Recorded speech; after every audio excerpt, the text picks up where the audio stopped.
Ananda Kumaraswamy. La danse de Shiva. Sahaja, Sahaja, Sahaja. Tout le monde parle de Sahaja, mais qui connaît le sens de Sahaja? Chandidas. La plus haute conception où puisse atteindre la pensée humaine est l'identité de l'esprit et de la matière, du sujet et de l'objet. Cette réunion est le mariage du ciel et de l'enfer, l'élan d'un univers comprimé tendant vers sa libération, en réponse à l'amour de l'éternité pour les productions du temps. Il n'y a plus alors ni sacré ni profane, ni spirituel ni sensuel, mais tout ce qui existe est pur vide. Ce monde de naissance et de mort est aussi le grand abîme. L'Inde n'a jamais pu échapper à la conviction que l'amour sexuel a une profonde signification spirituelle, l'union mystique du fini avec l'infini qui l'entoure. Cette expérience unique, dont la preuve est en elle-même et qui est la seule base de la foi, ne peut si mieux comparer qu'à l'état des amants d'ici-bas oubliant leur moi dans l'étreinte, alors que chacun est tous deux. Le rapprochement physique, le contact, la pénétration mutuelle sont les expressions de l'amour, seulement parce que l'amour est la reconnaissance de l'identité. Deux êtres sont une même chair parce qu'ils se sont souvenus de leur unité spirituelle. Cette identité est plus complète que la sympathie de deux individus, et chacun, en tant qu'individu, n'a pas à ce moment plus d'importance pour l'autre que les portes du ciel pour celui qui se tient dans l'enceinte. C'est comme une équation algébrique où les termes représentent ce qu'on veut et où l'équation est la seule vérité. La moindre intrusion de l'ego, cependant, entraîne un retour à l'illusion de la dualité. Cette vision de l'être aimé n'a pas de rapport nécessaire avec la réalité empirique. L'être aimé est indigne, peut-être, dans le sens éthique du mot, et les conséquences seront peut-être désastreuses, socialement ou éthiquement. Néanmoins, l'œil de l'amour perçoit en lui la perfection divine et la divine infinité, et il ne se trompe point. Que l'un soit choisi par l'autre ne doit donc pas être une occasion d'orgueil, car la même perfection et la même infinité sont présentes dans tous les grains de sable et dans toutes les gouttes de pluie comme dans l'océan. Toutefois, pour mener à bien ces rapports, pour atteindre au but, pour progresser réellement et ne pas se contenter d'une intuition passagère, il est nécessaire que l'amant et l'être aimé soient du même âge spirituel et de la même fibre morale. Sinon, comme le dit Chandidas, ouvrez les guillemets, la femme qui aime un homme indigne aura la destinée de la fleur transpercée d'épines. Elle mourra le cœur brisé, et le jeune homme qui tombe amoureux d'une femme dont le degré spirituel est inférieur au sien sera ballotté en une grande inquiétude et s'abandonnera au désespoir.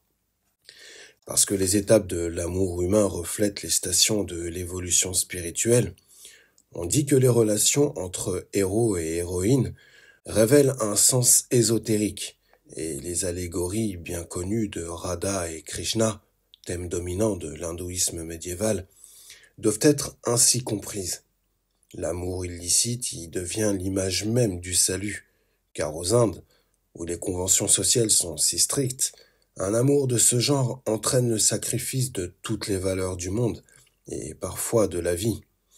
Quand Krishna reçoit les jeunes laitières et leur dit de ne pouvoir jamais s'acquitter envers elles, c'est qu'elles sont venues à lui comme Vairagi, qui renonce à son foyer, et ni leur devoir ni leur grande possession ne les ont retenues de choisir la part de Marie. Le grand séducteur les fait siennes. Tout ceci est une allégorie, le reflet de la réalité dans le miroir de l'illusion. Cette réalité est la vie intérieure, où Krishna est le Seigneur, les jeunes laitières sont les âmes des hommes, et Brindaban, le chant de la conscience.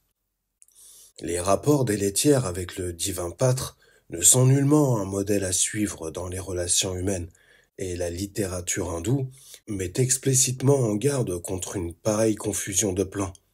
L'interprétation de ce mystère est si connue qu'il n'est pas nécessaire de s'y attarder, mais un culte s'y rattache, appelé Sahaja. Note de bas de page. Sens primitif, allié, inné, et de la spontanéité. Retour au texte. Qui constitue une discipline pratique, une règle, et c'est de cet enseignement plus difficile et moins familier que nous avons à traiter ici. Le Sahaja faisait de l'adoration de belles jeunes filles la voie de l'évolution spirituelle et de l'émancipation finale. Par cette adoration, il ne faut pas comprendre seulement le culte rituel, la Kumari Puja, mais aussi l'amour romanesque. La doctrine semble avoir pris naissance chez les derniers bouddhistes tantriques. Kanu Bhatta, au Xe siècle, écrivait déjà des chants d'amour Sahaja, mais l'interprète classique en est Chandidas, qui vivait au XIVe siècle. Beaucoup d'autres poètes ont écrit dans le même sens. Pour Chandidas, on le traitait de fou, terme qui en bengali signifie un homme aux idées excentriques, se faisant néanmoins aimer de tous. Il était brahmane et prêtre de Vashulli Devi, près de Bolpur. Un jour, se promenant au bord de la rivière, il vit des femmes qui lavaient du linge. Parmi elles se trouvait une jeune fille nommée Rami, qui leva les yeux vers les siens. Ce fut la rencontre de Dante et Béatrice. Dans ce moment, Chandidas fut rempli d'amour. Rami était très belle, mais dans la société hindoue, que peut être une lavandière pour un brahmane? Tout au plus, elle est digne d'essuyer la poussière de ses pieds. Cependant, Chandidas avoua publiquement son amour dans ses chants et négligea ses devoirs sacerdotaux, et il tombait dans la rêverie toutes les fois que le souvenir de Rami lui revenait à l'esprit. Les chants de Chandidas étaient plutôt des hymnes de dévotion. Ouvrez les guillemets. J'ai pris refuge à tes pieds, ma bien-aimée. Quand je ne te vois pas, mon esprit n'a point de repos. Tu es pour moi comme les parents pour un faible enfant. Tu es la déesse elle-même, la guirlande autour de mon cou, mon univers. Tout est ténèbres sans toi. Tu es le sens de mes prières. Je ne puis oublier ta grâce, ni ton charme, et pourtant, il n'y a point de désir en mon cœur. Fermez les guillemets. Chandidas fut excommunié car il avait offensé toute la communauté orthodoxe. Par les bons offices de son frère, il était sur le point d'être admis de nouveau au sein de la société, à condition de renoncer à Rami pour toujours. Quand celle-ci, l'apprenant, vint à l'endroit où ils étaient réunis, et se tint devant lui, elle ne l'avait jamais auparavant regardé en face, publiquement. Alors, il oublia toutes ses promesses de réforme et s'inclina devant elle, les mains jointes, comme un prêtre s'approchant de ses divinités domestiques. On dit qu'une vision divine fut octroyée à quelques-uns des brahmanes présents, car Rami était si transfigurée qu'elle parut la mère de l'univers même, la déesse, c'est-à-dire que, pour eux, comme pour Chandidas, les portes de la perfection furent purifiées. Ils virent, eux aussi, sa divine perfection, mais les autres ne virent que la lavandière, et Chandidas resta au banc de la société. Il a expliqué dans ses chants ce qu'il entend par Sahaja. Les amants ne se doivent rien refuser l'un à l'autre, et pourtant ne doivent jamais déchoir.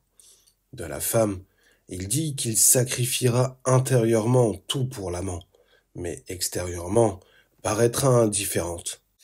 Son amour secret doit trouver son expression dans le secret, mais elle ne doit pas céder au désir. Elle doit se jeter librement dans l'océan du mépris, mais en réalité ne pas boire à des eaux défendues. Plaisir ou douleur ne doivent l'ébranler.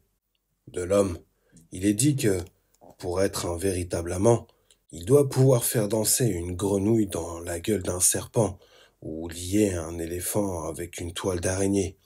C'est-à-dire que tout en jouant avec les plus dangereuses passions, il ne doit pas s'y laisser emporter. Dans cette maîtrise, plutôt dans la disposition qui la rend possible, réside pour lui le salut. Écoute-moi, dit Chandidas, pour arriver au salut par l'amour de la femme, que ton corps devienne comme un morceau de bois sec, car celui qui, invisible à chacun, est répandu dans l'univers, ne peut être découvert que par qui sait le secret de l'amour. Nous ne nous étonnerons pas s'il ajoute qu'à peine trouve-t-on celui-là dans 1 million. Cette doctrine de l'amour romanesque n'est pas unique dans son espèce. Nous la rencontrons au sommet de la culture de l'Europe, au XIIIe siècle, et un Russe moderne, Kouprin, écrit « Ouvrez les guillemets. Et pour ce qui est de l'amour, je vous le dis, cela même a des cimes qu'un seul homme sur des millions est capable de gravir. » Fermez les guillemets. Avant d'essayer de comprendre la pratique du sahaja, définissons le salut désiré, la liberté spirituelle, moksha entre parenthèses, que l'on appelle fin ultime, seul vrai sens de la vie, et par l'hypothèse, le bien le plus haut et la perfection de notre nature. C'est un affranchissement de l'ego et du devenir, c'est la réalisation du moi et de l'entité. Ouvrez les guillemets. Quand rien de nous-mêmes ne reste en nous. Fermez les guillemets. Cet état de perfection doit être sans désir, car le désir implique un manque. Tout acte accompli par le Jivan Mukta, ou affranchi spirituel, doit donc être de la nature d'une manifestation, et sans nulle intention ni but. Rien de ce qu'il fait ne mérite louange ou blâme. Ce n'est pas selon ces termes qu'il pense, comme le dit le Mahabharata et maints autres textes semblables. J'ouvre les guillemets. Celui qui se considère comme faisant lui-même le bien ou le mal, celui-là ne connaît pas la vérité, selon moi. Fermez les guillemets. Rien de ce que fera l'affranchi ne sera égoïste, car il a perdu l'illusion de l'ego. Son être entier sera dans tout ce qu'il fait, et c'est en quoi réside la vertu de ses actes. C'est l'innocence de tout désir. Alors, et alors seulement, l'amant est libre, quand il est libéré du vouloir. Celui qui est libre de faire ce qu'il veut. Mais d'abord, comme dit Nietzsche, il doit être de ceux qui peuvent vouloir, ou, comme l'exprime Rumi, il doit avoir fait l'abandon de la volonté, ce qui n'est point du tout la même chose que de faire ce qui plaît, ou d'éviter ce qui déplaît. Car il est bien loin d'être libre, celui qui est soumis aux caprices ou aux désirs de l'ego. Naturellement, si les portes de la perception étaient purifiées, nous saurions que nous sommes toujours libres. Ouvrez les guillemets. Ce n'est rien en vérité que ton ouïe et ton vouloir propre qui mettent obstacle à ce que tu puisses voir et entendre Dieu. Fermez les guillemets. Car le monde lui-même est manifestation et non ouvrage de l'absolu.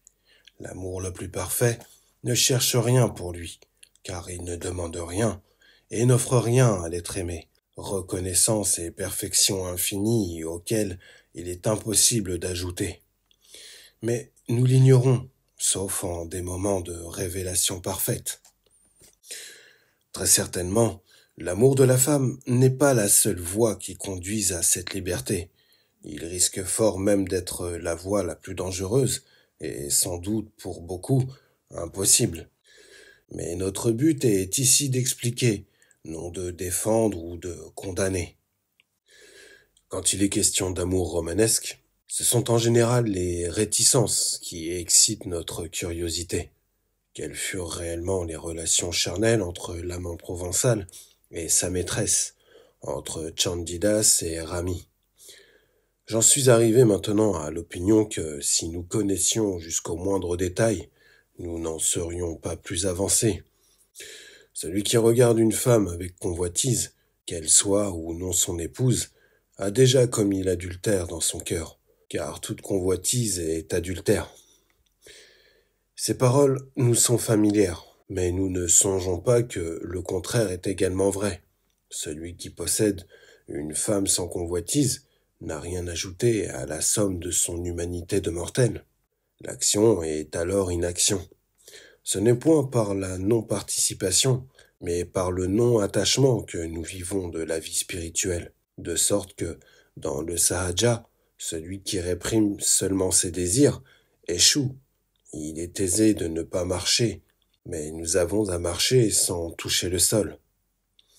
Refuser la beauté de la terre, qui est notre par droit de naissance, de peur de tomber au niveau de ceux qui cherchent le plaisir, cette inaction-là serait de l'action et nous lierait à la chair, dont nous tentons de nous libérer. La vertu de l'action des êtres libres consiste en la coordination absolue de leur être, corps, âme, esprit, homme intérieur et extérieur, étant d'accord. Donc, l'action seule ne nous révèle rien.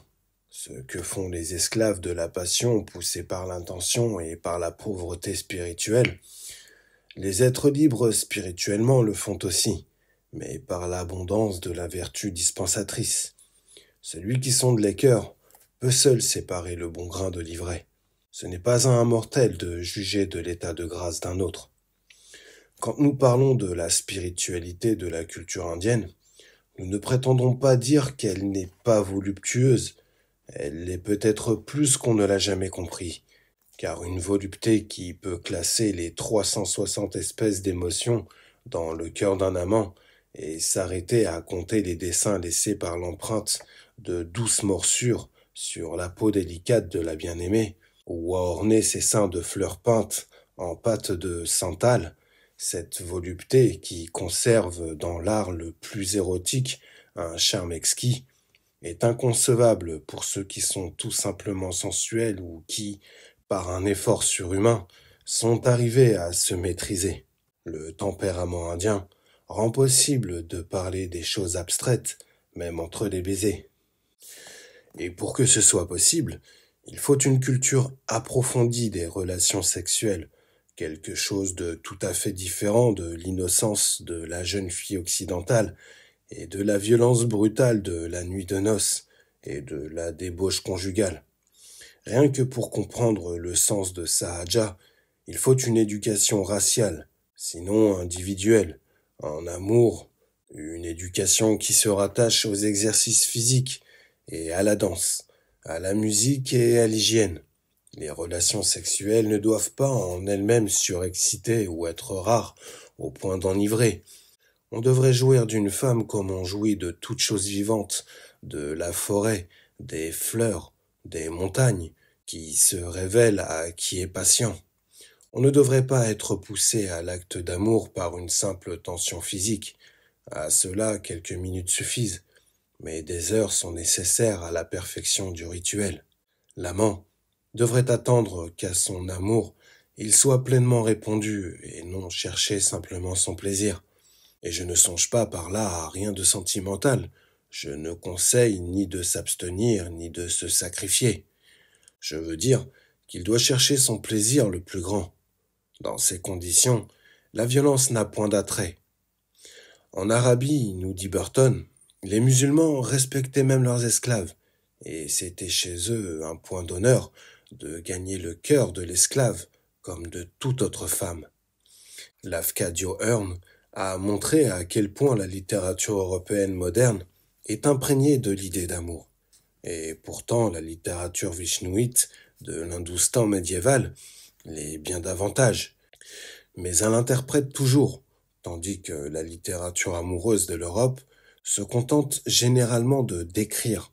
Cette phase n'est sans doute que passagère, car la vraie tendance de la liberté sexuelle en Occident est certainement idéaliste, et ses formes sont destinées à se développer jusqu'à ce que soit révélée la signification spirituelle de l'amour.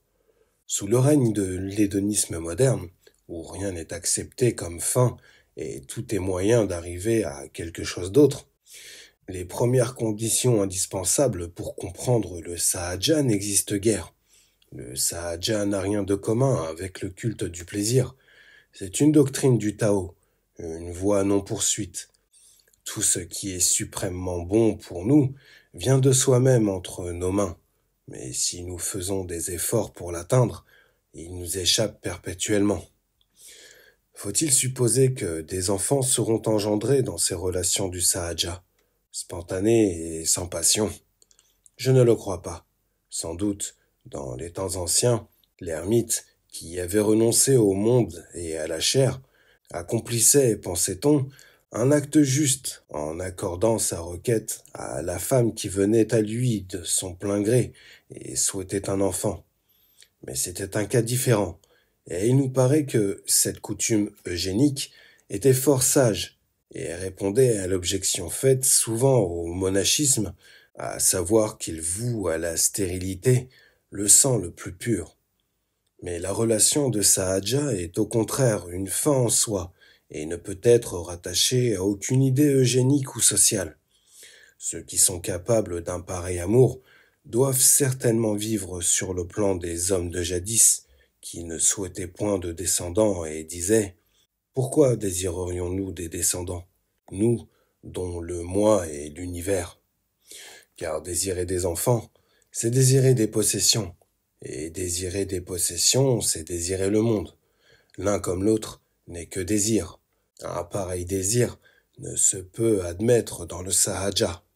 Cependant, il pourrait se faire que des relations de ce genre fussent employées par les puissances supérieures pour la naissance d'un avatar. Et alors, nous comprendrions le sens des mots immaculée conception et naissance virginale, car elle est vierge, celle qui n'a jamais ressenti les mouvements de la concupiscence. La relation de Sahaja n'est pas commensurable au mariage. Regardée catégoriquement comme un contrat et acceptée pour un but, avec l'intention définie de remplir les devoirs sociaux et religieux, en particulier de payer les dettes des ancêtres en engendrant des enfants. Ceux qui jugent la vie du point de vue exclusivement éthique maintiennent que l'intimité sexuelle doit être sanctifiée, justifiée ou expiée, au moins par le souhait d'engendrer et de supporter les responsabilités de la paternité ou de la maternité.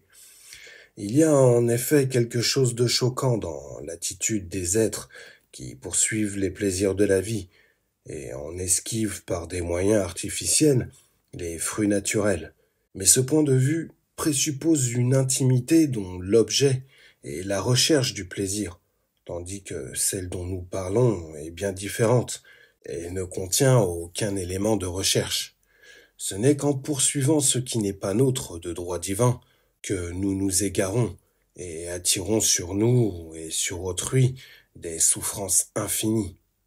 À ceux qui ne poursuivent point, toutes choses s'offriront d'elles-mêmes. Il n'est point besoin que nous nous efforcions pour atteindre ce dont nous avons vraiment besoin. On voit par ce qui précède combien il est nécessaire que l'intimité sexuelle ne soit point regardée comme une source de surexcitation exagérée. Il est plus que probable d'ailleurs que les hommes capables de cette maîtrise spontanée l'ont exercée déjà volontairement dans d'autres circonstances, et il y faut un entraînement spécial. Remarquant en passant au sujet de la restriction volontaire des naissances que notre objection à l'emploi des moyens artificiels n'est pas seulement du domaine esthétique. Elle vient surtout de ce que ces moyens suppriment toute incitation à l'exercice de la maîtrise de soi. Ceux qui ont des raisons valables de ne pas vouloir donner la vie devraient mettre leur orgueil à ne compter que sur leur propre force. Et d'ailleurs, l'homme incapable de cette force ne sera jamais sûr de pouvoir remplir pleinement son rôle et sera toujours exposé à rencontrer une femme qu'il ne saura satisfaire. Comment éviter dans ces relations de Sahaja le danger de se duper soi-même, le fléau des désirs refoulés et l'excès de l'effort et de la tension nerveuse? Pour des êtres d'une organisation supérieure, il peut être vrai que ces subtils échanges d'énergie nerveuse qui s'effectuent par le commerce sexuel et qui sont nécessaires à la plénitude de la vitalité se produisent par la simple intimité et par des relations où la passion, dans le sens ordinaire du mot, n'a presque aucune part. Ne nous parle-t-on pas d'autres mondes où la génération peut s'opérer par l'échange des regards, mais ils sont rares, ceux qui restent à ces hauteurs. Devons-nous alors interdire aux êtres qui ont besoin de la consolation de l'affection mortelle l'intimité sans passion du sahaja? Pourquoi donc? Même pour ceux qui ne peuvent pas toujours renoncer aux vallées abritées de la vie personnelle, il est bon de respirer quelquefois l'air froid des neiges éternelles. Ajoutons qu'il faut l'interdire aux hommes à qui la chasteté est difficile. Afin d'être sûr de ne pas trébucher, n'essayons point d'exercer un degré de continence au-dessus de nos forces. Avant tout, ne confondons pas les plans, et ne nous servons pas d'une chose pour en excuser une autre. Reconnaissons le relatif pour le relatif, et l'absolu pour l'absolu, et rendons à César les choses qui sont légitimement à lui et point d'autre. Nous sommes maintenant mieux à même de comprendre ce que veut dire Chandidas quand il parle des difficultés et du sens du sahaja. Ne jamais déchoir. Pour Chandidas, c'est mener, dans le présent, une vie perpétuellement libre de tout calcul, et conserver non pas l'empire conscient de soi, mais la sérénité spontanée que rien n'ébranle dans les moments de la plus grande intimité. C'est dans les occasions de tentation, ne ressentir nulle tentation, non pas vaincre la tentation, et pour y atteindre, non pas demander à être délivré des tentations, mais les rechercher. Là, rien ne se fait l'un pour l'autre, tout pour l'amour. Nul effort pour obtenir qu'à votre amour il soit répondu, mais nul effort pour l'empêcher. Tout ceci est bien loin de la passion et de l'abandon des artifices de séduction et de la réserve, commun à l'allégorie spirituelle et à l'expérience purement humaine.